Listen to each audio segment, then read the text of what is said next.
شجاعت کا ایک بیان۔ مرحوم مرقوم نے نقل کیا ہے کہ شب عاشور امام علیہ السلام رات کی تاریکی میں اپنے خیموں سے کچھ دور چلے گئے۔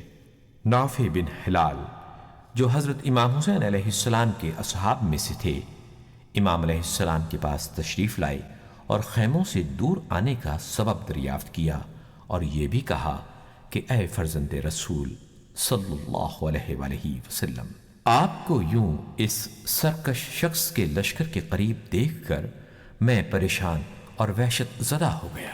امام علیہ السلام نے ان کے جواب میں فرمایا، میں خیموں کے اطراف کی بلندیوں اور گہرائیوں کا جائزہ لینے کے لیے آیا تھا تاکہ کہیں کوئی ایسی جگہ نہ ہو جہاں سے دشمن چھپ کر حملہ کرے یا تمہارے حملوں سے بچنے کے لیے اس جگہ سے استفادہ کرے۔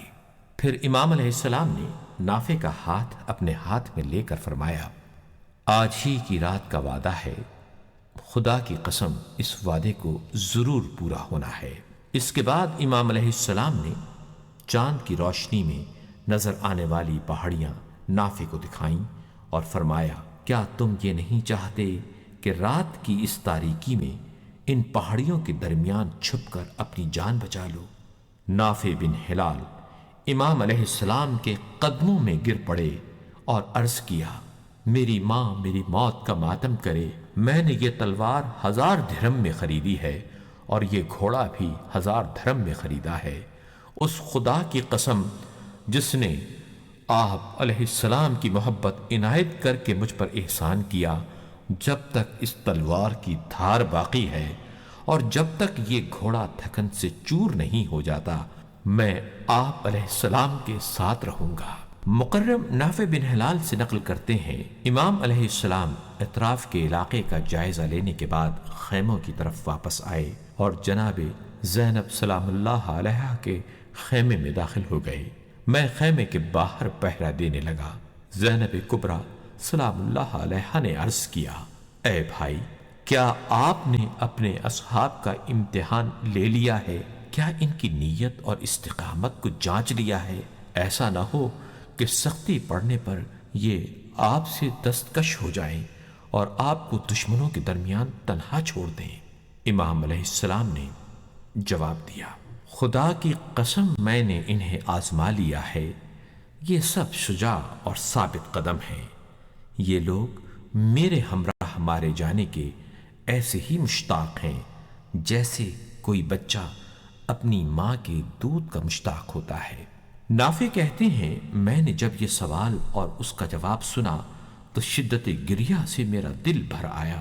میں حبیب ابن مظاہر کے پاس آیا اور امام علیہ السلام اور ان کی بہن کے درمیان ہونے والی جو گفتگو میں نے سنی تھی وہ ان کے گوش گزار کی۔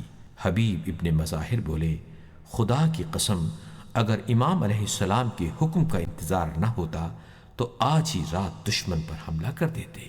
میں نے کہا، اے حبیب، امام علیہ السلام ابھی اپنی بہن کے خیمے میں ہیں اور شاید ان کے گھر کی خواتین اور بچے بھی وہیں موجود ہیں۔